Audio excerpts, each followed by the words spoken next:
Assalamualaikum warahmatullahi wabarakatuh. Alhamdulillah. Alhamdulillahilladzi ja'ala hadha syahr syahrun azim. Syahrun mubarak. Syahrul jud. Syahrul muasat. Syahrullah. Syahrus siyam. Syahrun yazdadu fihi rizqil mu'min. Walhamdulillahilladzi ja'ala hadha ad-din ribatan matinan qawiyan baina qulubil muslimin.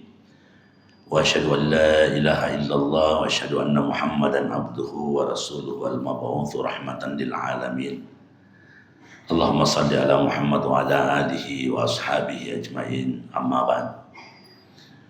Faqad qala Rasulullah sallallahu alaihi wasallam an haditsin arwahu Abu Dailami an Ibni Abbas radhiyallahu anhu qala Rasulullah sallallahu alaihi wasallam ural Islam wa qawaidud din thalathun man taraka wahidatan minhunna fahuwa biha kafirun syahadatu an la ilaha illallah wa anna Muhammadar Rasulullah wassalawatul maktubah wa saumu Ramadhan. Para jamaah yang semoga dirahmati oleh Allah Subhanahu wa taala. Alhamdulillah atas izin Allah Subhanahu wa taala kesempatan malam hari ini sebagai bentuk amalia Ramadan yang menekankan bahwa Ramadan itu 1 bulan. Bukan cuman mulai makan sahur sampai berbuka. Malam ini pun sampai akhir Ramadan tetaplah Ramadan. Kalau Allah Subhanahu wa taala melipat gandakan pahala, melipat gandakan segala amal-amal kebaikan pada bulan Ramadan dengan kelipatan yang nyaris tidak bisa terhitung, maka dipastikan juga kalau kita melakukan dosa pada bulan di mana Allah Subhanahu wa taala melipat gandakan pahala, bisa jadi dosanya juga dilipat gandakan. Artinya apa? Tidak etis, tidak layak bagi seseorang muslim yang ketika tiba harinya bahkan setan pun berlibur, lalu kita melakukan hal-hal yang justru menciderai bulan itu sendiri. Dijaminkan oleh Allah Subhanahu wa taala, as-saumu li wa ana ajzi bihi. Bulan Ramadan ini adalah bulan saya. Wa ana ajzi bihi, dan saya memiliki otoritas, saya memiliki hak untuk memberikan pahala semau saya. Bahasa kerennya kata orang unlimited, tidak terbatas. Kita ulang lagi, sholat berjamaah pahalanya 27 kali lipat. Bersedekah 700 kali lipat. Ambatat sab'asana bilang fi kulli sumbulatin mi'atu habbah. Bertangkai sedekah itu jadi 7 tangkai, dan setiap tangkai ada 100 biji-bijian pahala. 700 kali lipat. Berarti masih ada hitungannya. Sementara bulan Ramadan, Allah Subhanahu wa taala dalam hadis qudsi memberikan isyarat, fa innahu li wa ana ajzi bihi. Maka apa yang dibutuhkan? Tentu bulan ini juga namanya bulan sabar.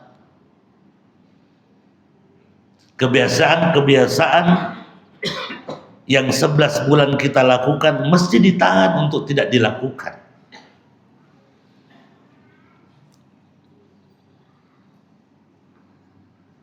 Kita belajar untuk tidak sensitif. Apa engkau tahu di padat tak rupa tahu tanya alena disinggung, alena tersinggung. Bersyukurlah bahwa ketika orang menahan diri berpuasa itu tidak terlalu sensi. Kenapa? Karena darahnya tidak bergerak cepat. Kadang juga kita disinggung bahwa ada orang takut melintasi kuburan kalau tengah malam, karena katanya tempat setan. Ada juga orang takut kalau gelap, karena trauma, diceritakan dari kecil hati-hati dengan gelap. Akhirnya mati lampu merang. Karena itu yang terbangun. Padahal hadis mengisyaratkan bahwa di mana darah mengalir, di situ setan ada. Jadi sejatinya di dalam darah kita ada setan. Awet, melekat. Maka puasa ini memperlambat peredaran darah, maka pergerakan setan juga insya Allah melambat. Jadi tidak perlu takut dengan kuburan, karena sejatinya di dalam diri kita ada setan itu.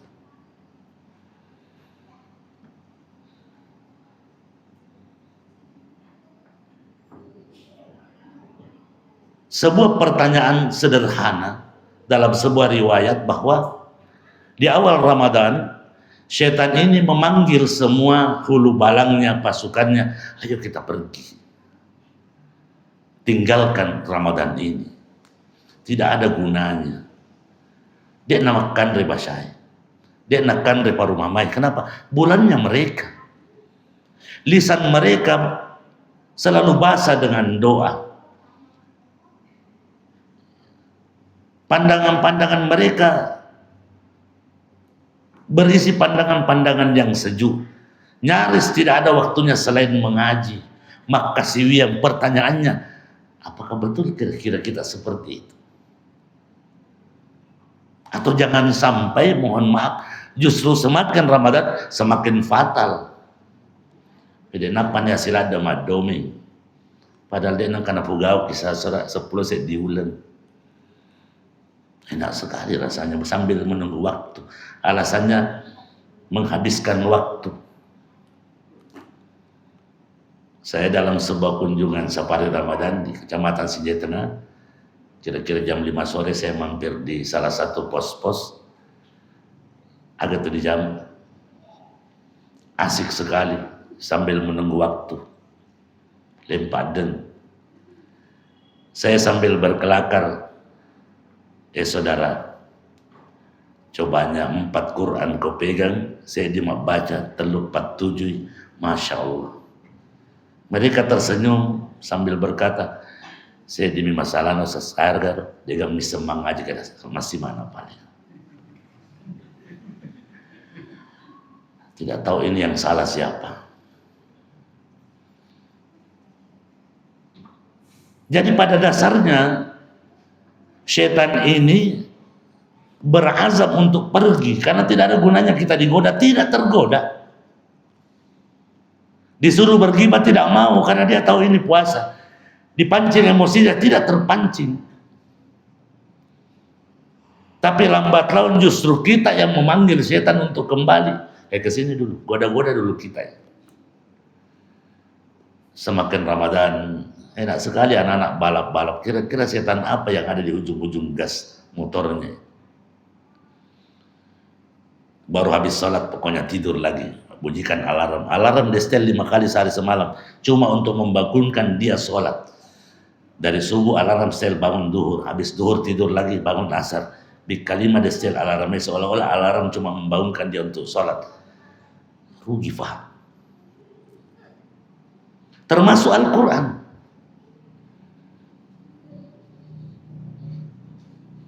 Saya kadang iri dengan anak-anak santri saya yang hari ini sudah ada yang sudah 2 kali khatam Al-Quran. Di antara kita alhamdulillah sudah ada 1 halaman. Sudah ada setengah juz. Engkatona nagap-pagapanya. Apapun itu insya Allah. Maka kalimat sederhana yang perlu ditanamkan dalam diri kita, sebesar keinsyafanmu, sebesar itu pula keuntunganmu. Banyak-banyak kita sadar diri, insya Allah banyak-banyak untung. Ramadan ini melatih kesabaran. Di khutbah Jumat tadi kita sampaikan bahwa peristiwa turunnya Al-Quran di bulan Ramadan, peristiwa Lailatul Qadar di bulan Ramadan, peristiwa Fathu Makkah dengan pasukan ratusan ribu kaum Ansar meninggalkan kota Madinah memasuki kota Makkah, sehingga ada sahabat yang akhirnya dimarahi oleh Rasulullah karena semakin besarnya mereka berteriak al-yaum yaumul malhamah. Kaget semua kaum Quraisy.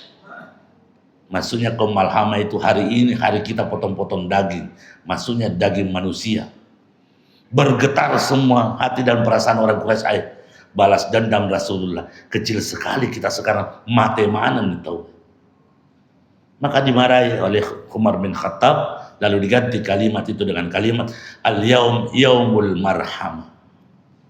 Hari ini adalah hari kasih sayang. Karena memang sudah tidak bisa berbuat apa-apa kaum musyrikin di Mekah. Didatangi oleh kaum muslimin yang sudah besar. Itulah hikmahnya kenapa Rasulullah SAW dihijrahkan bersembunyi dari Mekah ke Madinah. Ternyata di Madinah diterima dengan baik, semakin menguatkan diri, memantaskan diri dengan keimanan yang luar biasa sehingga memiliki pasukan ratusan ribu, lalu kembali menyerbu Mekah, menaklukkan kota kelahiran Rasulullah SAW. Bagaimana sikapnya Rasul? Ini adab. Waktu itu Abu Sufyan masih pemuka Quraisy. Jauh sebelum Rasulullah SAW sampai, dia sudah menitip pesan, siapa yang berada di dalam Masjidil Haram aman. Maka semua orang-orang Quraisy lari semua di sekitar Ka'bah. Siapa yang berlindung di rumah Abu Sufyan aman. Maka Abu Sufyan kaget ketika penuh orang di rumahnya. Agak tumai, kami dapat pesan bahwa siapa yang berada di rumahmu aman. Abu Sufyan berpikir, nabali lopo na iya. Saya lah mungkin orang yang paling pertama dibunuh oleh Muhammad. Karena saya adalah orang yang paling gencar mengadakan perlawanan bersama dengan Abu Jahal. Justru rumahnya diambil sebagai tempat menjamin keselamatan orang. Tergugah hatinya. Beberapa saat setelah itu datang menghadap Muhammad. Wahai Anure, asyhadu an la ilaha illallah wa asyhadu anna Muhammadar Rasul. Ini adab.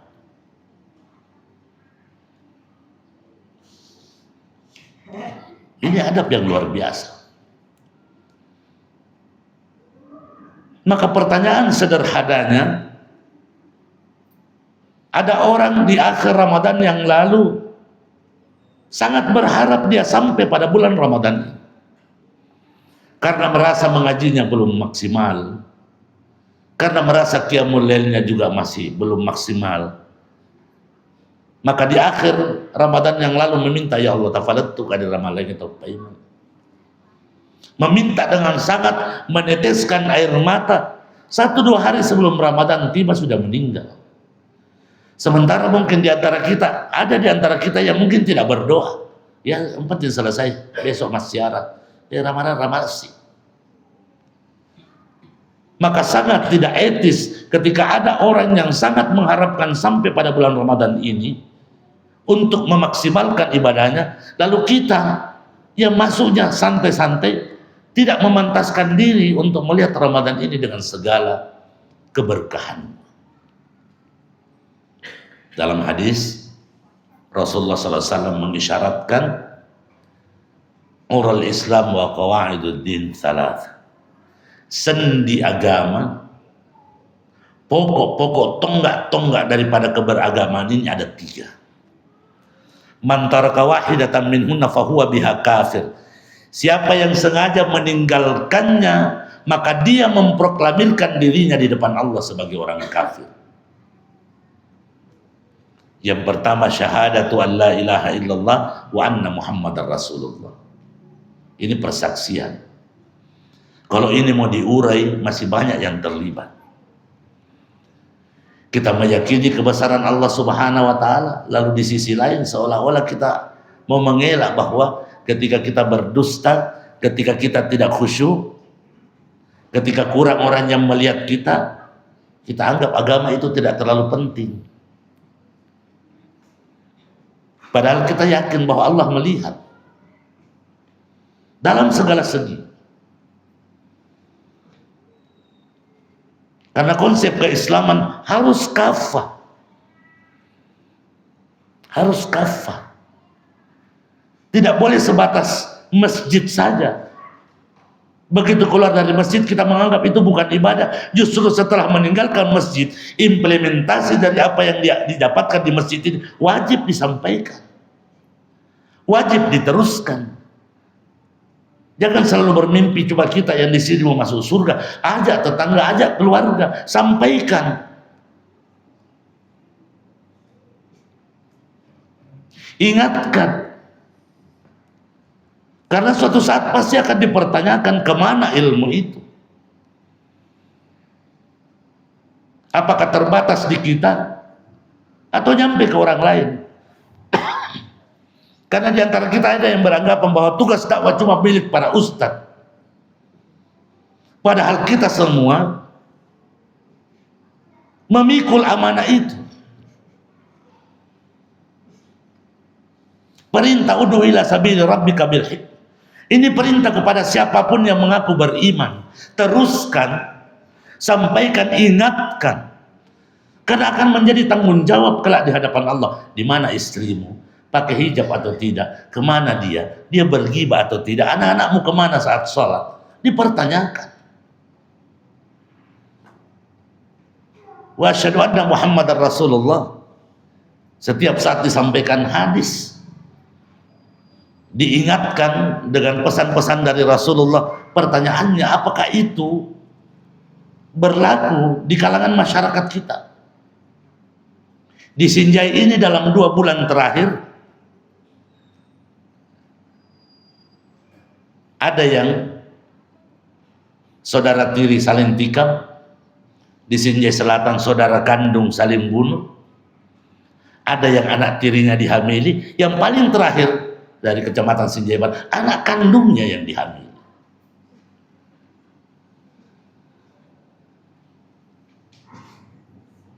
Ini fenomena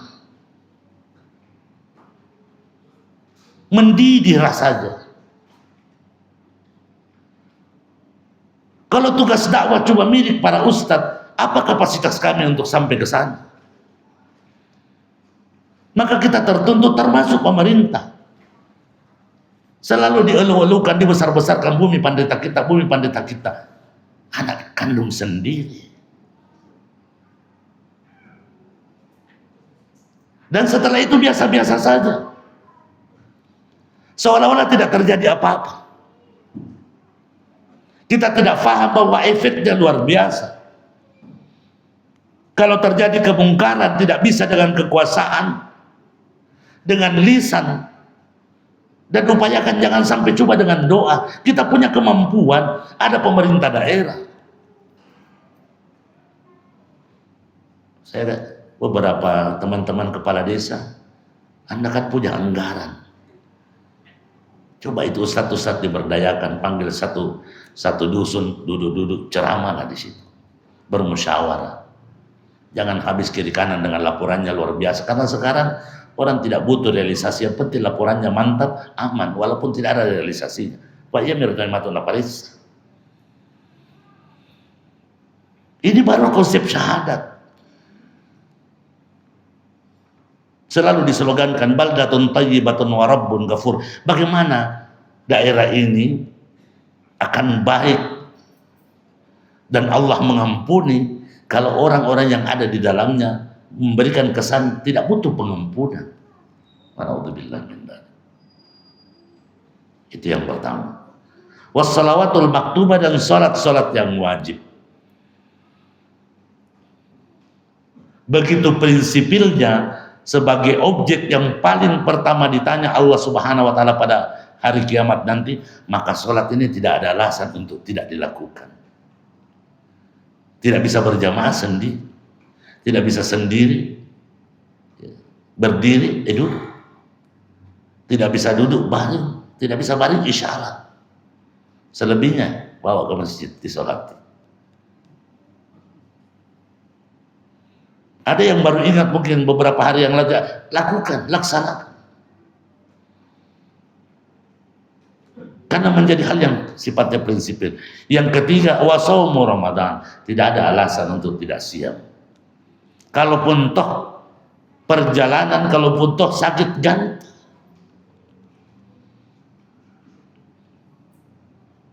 Ada yang mencoba memberikan tingkatan syahadat, salat, puasa, zakat, haji.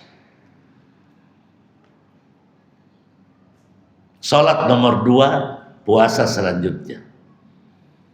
Pertanyaannya, kalau memang prinsipil namanya salat, maka perempuan atau ibu-ibu yang datang tamunya pada bulan Ramadan, mana dia yang disuruh seleki sumpah janji?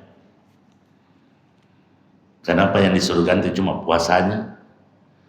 Kalau diganti juga sholatnya, saya yakin ibu-ibu protes, karena dia hitung-hitung 5 dikali 7. Kalau 7 hari, kalau 5 hari, masih itu. Padahal rukun kedua ini. Tapi diwajibkan yang diganti cuma puasanya, bukan sholatnya. Pertanda bahwa apa? Ramadan adalah hal yang sifatnya prinsipil, karena dia cuma datang sekali dalam setahun. Kalau haid pada bulan Ramadan, ganti di hari yang lain. Kapan gantinya? 11 bulan waktunya. Nah, nanti Syawal banyak lagi yang bertanya-tanya. Dek garek nahding, ma puasa kala teko dek panas selesai Syawal. Siapa bilang? Yang penting di bulan Syawal, silakan. Nah, karena ada orang karena kebiasaannya tiba-tiba mengatakan ini yang menjadi berbahaya. Kalau kebiasaan-kebiasaan itu dijadikan dasar. Saya pernah tanya orang di pengantin, dia pasang janur agar masuknya kamu segera jaan nur, datang cahaya, kau tahu. Silakan, tapi tidak usah dijadikan bahwa ini ada dalilnya begini. Yang lebih fatal ketika ada pengantin dibuang-buangi beras, tolong pungut itu bawa ke pesantren, kita perlu beras. Mari berubah. Saya juga pernah diundang dalam sebuah pernikahan keluarga, diminta untuk menikahkan kemanakan sendiri. Begitu selesai saya nikahkan, berdiri orang tuanya datang, belum sah ini, lalu dia nikahkan, dipegang lagi dua-duanya. Saya nikahkan engkau dengan sampai ada kalimat sah. Saya bilang itu sudut pandangnya. Saya juga berpikir untuk apa saya diundang, tapi silakan, karena memang dakwah belum sampai di situ. Karena namanya lamaran, nape dan madutan diterima, itu sudah selesai sebenarnya ijab kabul. Karena sifat riba, selebihnya tinggal teknis. Yang salah kalau ada pernyataan harus bawa kelapa, harus bawa tebu. Dari mana ini? Di pinggir-pinggir sungai masih selalu ada pisang. Yang lebih fatal lagi di Sinjai Selatan, dibawakan berpuluh-puluh rak telur. Sekarang berubah, sebelum sampai di sungai, pergi dulu di rumahnya, di situ ada rumahnya, katanya pergi dulu assalamualaikum di situ. La haula wala quwata illa billah. Saya miris melihat syutingannya. Saya pikir-pikir kalau berpuluh-puluh rak ini dibawa ke pesantren, banyaknya anak santri bisa makan telur. Dan bukan orang bodoh, orang pintar, karena dia bisa membeli telur berpuluh-puluh rak. Diberikanlah kepada ikan. Bagaimana caranya tidak besar? Dia tidak perlu capek-capek cari makanannya yang datang. Jadi begitu banjir dia masuk ke lubangnya, lewat ya ada lagi nanti telur. Akhirnya karena kita yang panggil jin ke situ, nah puji jin, ditambah-tambahkan. Besok lusa harus beli telur di sini, tidak boleh di sana. Ada saja. Saya masih ingat cerita orang yang naik ke Bawah Karaing, katanya harus kambing di sana karena bembek nasandron. Dibeli di situ, diangkatkan sampai di atas, dilepas, alena sitikan. Memang hari ini lagi mencari orang yang bisa dibodoh-bodoh. Sejarah mencatat bagaimana Nabi Ibrahim alaihissalam tidak pernah bisa menguntungkan bapaknya karena dia paham bahwa berhala yang kita buat ini, dibuat telinganya, dibuat matanya, baru diangkat, Lalu kita sembah, diberikan makanan. Ibrahim yang kecil memikul itu lalu menjual, disuruh oleh bapaknya. Apa yang dia teriakkan? Siapa mau beli berhala? Ada matanya, ada telinganya, tapi dia tidak bisa apa-apa. Maka capu-capu Andre dikasih makanan, dia tidak bisa makan. Tidak ada yang laku satupun. Pada dasarnya kita tahu, tapi banyak di antara kita masih takut sama orang-orang yang penting dan sebagainya. Maka Ramadan ini momentum untuk menguatkan itu. Yang tidak memiliki sandaran, abaikan, karena pertanggungjawabannya nanti yang perih. Terutama dalam bulan Ramadan ini. Tidak semuanya hal-hal yang indah. Fathu Makkah, kemenangan Badar, tapi ada juga yang menyedihkan untuk menguji kesabaran. Rasulullah ditinggalkan oleh Siti Khadijah 18 Hijriah, ditinggalkan oleh anak tercintanya Siti Fatimah. Itu juga pada bulan Ramadan. Tapi itu tidak pernah menjadi masalah karena Allah faham orang muslim pada bulan Ramadan. Dari awal sudah diingatkan, bulan ini adalah syahrus sabar was sabru thawabuhul jannah. Bulan Ramadan ini bulan sabar, dan sabar itu hadiahnya adalah surga. Maka tidak perlu berkecil hati. Allah siapkan berlipat-lipat ganda kemuliaan, berlipat-lipat ganda pahala. Tidak semuanya tentang hal yang enak. Jangan membandingkan tiap hari makan kambing. Suatu saat mungkin kita buka tinggal air dengan kurma saja, tapi nikmatnya dan pahalanya insya Allah sama. Ada juga orang berkecil hati karena di rumahnya cuma ada ikan yang kecil-kecil. Berbahagialah bahwa kita melewati satu etapa dengan segala kondisinya. Bandingkan dengan zaman-zaman Rasulullah SAW. Oleh karena kita tidak ingin ketinggalan kesempatan pada bulan Ramadan, berlomba-lombalah. Berlomba-lomba untuk berbuat kebajikan, minimal membasahi kerongkongan saudara kita. Jangan selalu berpikir bembek panah janji. Air putih, kopi, kurma, kue, sekecil apapun, ketika kita membasahi kerongkongan orang, kita dapat 3 kemuliaannya. Maghfiratan lidunubihi, pengampunan terhadap dosa-dosa dan dosa kita yang banyak. Wa idku raqabatihi minnar, semakin dijauhkan dari api neraka, dan kita rampas pahala orang itu yang telah kita berikan buka puasa tanpa sedikit pun berkurang. Jangan berkecil hati, berbuat apapun. Jangan sampai kita masuk dalam kategori riya, diumumkan bahwa ini menyembelih unta dan sebagainya. Jangan sampai kita tidak mendapatkan apa-apa selain daripada apa yang diisyaratkan Rasul. Banyak sekali orang berpuasa tidak mendapatkan apa-apa dari puasanya selain lapar dan dahaga. Dan banyak orang berdiri qiyam pada bulan Ramadan, baik yang qiyam sunnah ataupun dengan sholat-sholat yang lain, tidak mendapatkan apa-apa selain capek. Kenapa ini diisyaratkan jauh-jauh sebelumnya? Karena banyak yang seperti ini. Insya Allah mungkin bukan kita. Maka teladani ini, resapi dengan baik Ramadan, bergulir terus, dan semoga semakin hari semakin meningkat untuk menguatkan kita, karena kita butuh Ramadan ini, kita butuh bulan Allah ini, kita butuh pengampunan untuk menguatkan kita, merefresh kembali jati diri kita yang sekian lama. Kita ini sejatinya pendosa setiap saat. Maka setiap saat Allah Subhanahu wa taala menyiapkan waktu untuk selalu beristighfar, bermunajat kepada Allah Subhanahu wa taala, merendahkan diri, tidak perlu teriak. Allah paham apa keinginan dan kebutuhan kita, insyaallah. Hadanallahu wa yakum ajmain wa lakum minkum. Wassalamu alaikum warahmatullahi wabarakatuh.